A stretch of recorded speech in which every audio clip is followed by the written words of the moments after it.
В игровом режиме Danger Zone вышло ни много ни мало сим-карт, и из них уже можно составить рейтинг, сказать, какая карта лучше, какая хуже, какая карта интереснее или какую хочется просто пропустить и никогда ее не играть.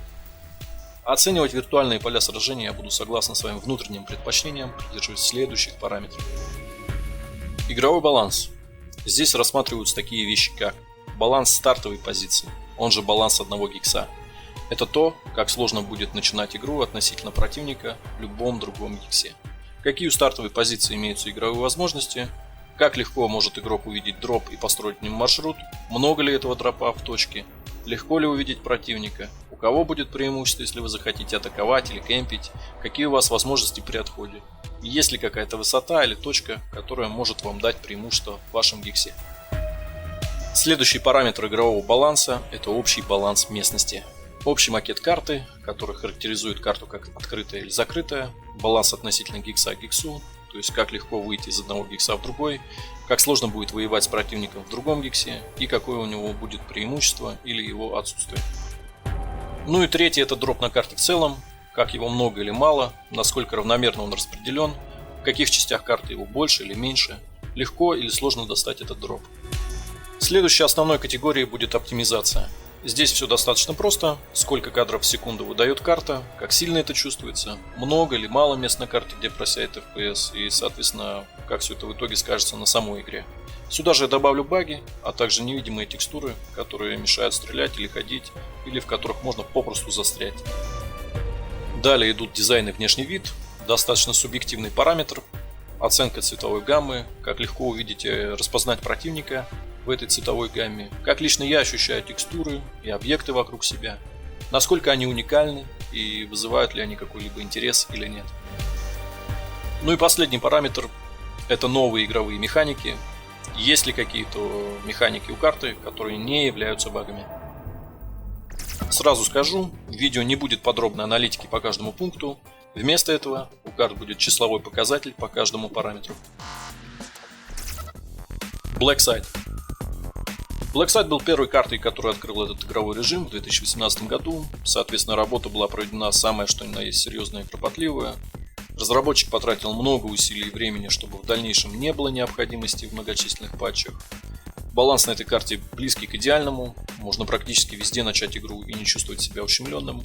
Буквально пара мест, где не хочется быть в перестрелке. Это ущелье возле пикника и основание у маяка под мостом. Дропов на карте хватает. Даже когда умер где-то в середине игры, обычно остается несколько непритронутых мест. Оптимизация на карте лучшая среди прочих карт, FPS почти везде стабильный, на должном уровне. За 3 плюс года игры я застрял в текстурах буквально 2-3 раза, и повторить эти баги текстур мне не удастся.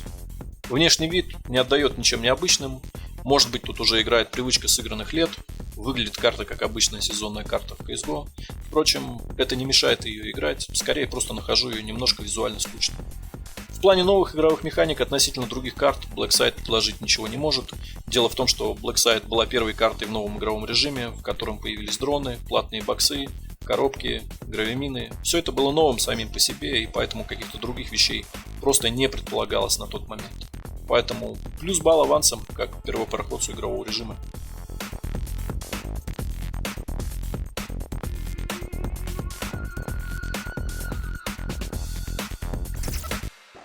Сирокко. Сирокко вышел вслед за Blackside и в игровом плане является чуть ли не полной противоположностью Blackside. Прятаться почти негде, карта очень открытая. Слабый тиммейт на Сирокко — это в 9 из 10 случаев быстрый проигрыш, где вас легко найдут напарники, которые играют вместе. С дропами проблем нет, разве что из-за того, что карта открытая, все легко все скрывают и стараются не оставлять вновь прибывшим того, что можно было бы подобрать.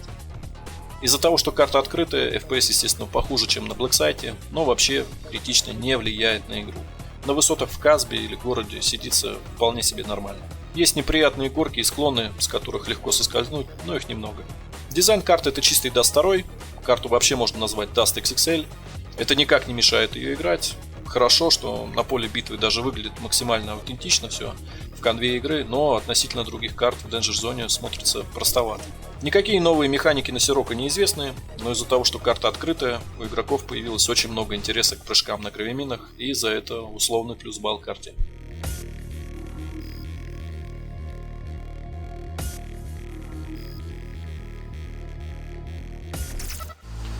Джангл. На двух картах Valve успокоились, и у людей из воркшопа появился реальный шанс проявить себя. Стал первым и оставил место в истории Майкл 3210. В моем сердце его творение занимает отдельное место.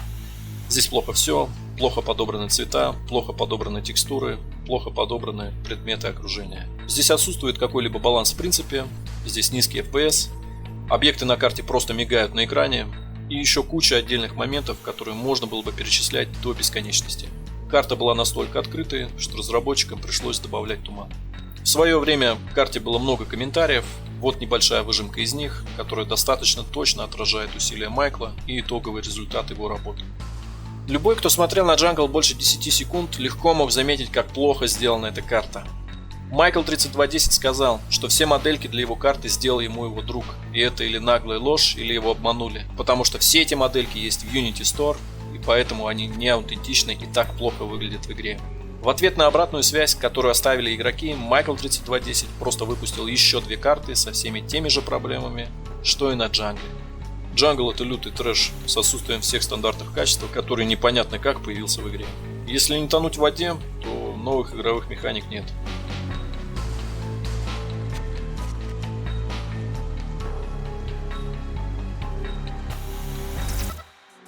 Frostbite. Frostbite — зимняя карта, которая вышла в декабре 2020 года. Продержалась она достаточно долго и пережила аж 5 патчей. В игровом плане представляет гибрид Сирока и Блэксайта, где есть где попрыгать и покемпить. Много красивых и интересных мест, которые не портят баланс. Единственная область, в которой чувствуешь себя некомфортно, это зона горнолыжного подъемника. Если там заканчивается игра, у человека, который находится сверху, будет огромное преимущество против игроков на склонах. FPS на Frostbite особо не напрягает, но дела обстоят чуть похуже, чем на Сирока. В центре карты куча деревьев и объектов, которые грузят железо. Перепрыгивая с краев к центру, производительность может резко меняться, и с этим нужно быть осторожней. Еще Frostbite неприятно отличился первыми значимыми игровыми багами. Первый серьезный баг — это бесконечный дроп на парашюте из-под самой верхней точки при повторной высадке. И второй баг серьезно повлиял на розыгрыш в городке. Это поломанные текстуры у домика, которые позволяли залезть в него внутрь и безнаказанно отстреливать врагов из него. Не всем сразу удалось узнать про этот секрет, поэтому люди думали, что их просто убивают в спину из какой-то другой точки в городке. Если не брать скольжение по льду, то на Frostbite нет никаких новых игровых механик. Как для четвертой карты, разработчики могли бы уже что-нибудь придумать и проявить фантазию.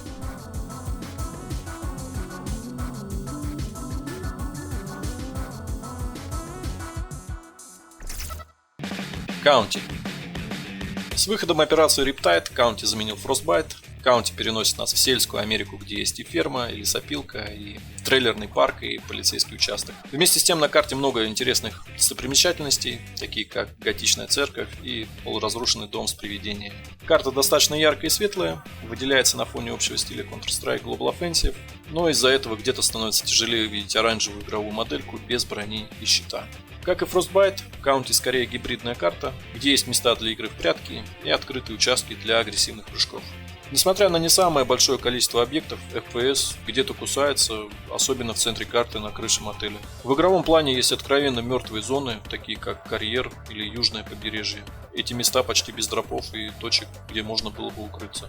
В остальном же все везде более-менее. Появился новый баг, когда карта в планшете отображается некорректно. Люди при респавне пытались высадиться на край карты и неожиданно для себя оказывались просто в красноте.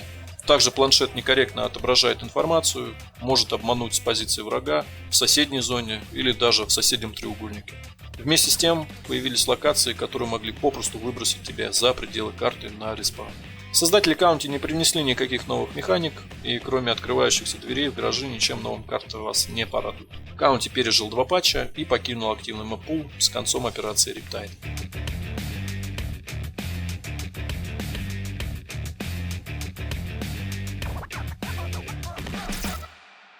Ember.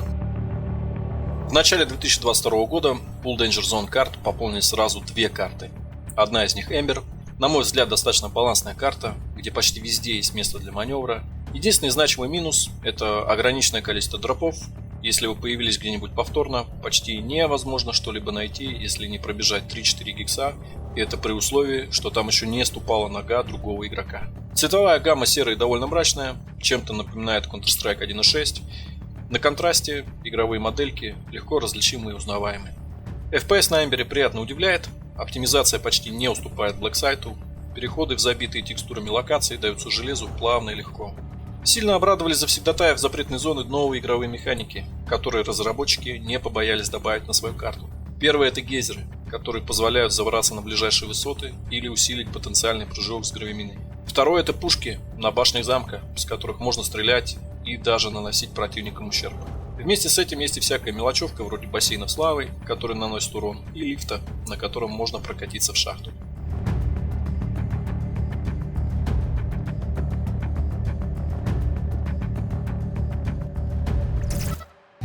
Вайньярд.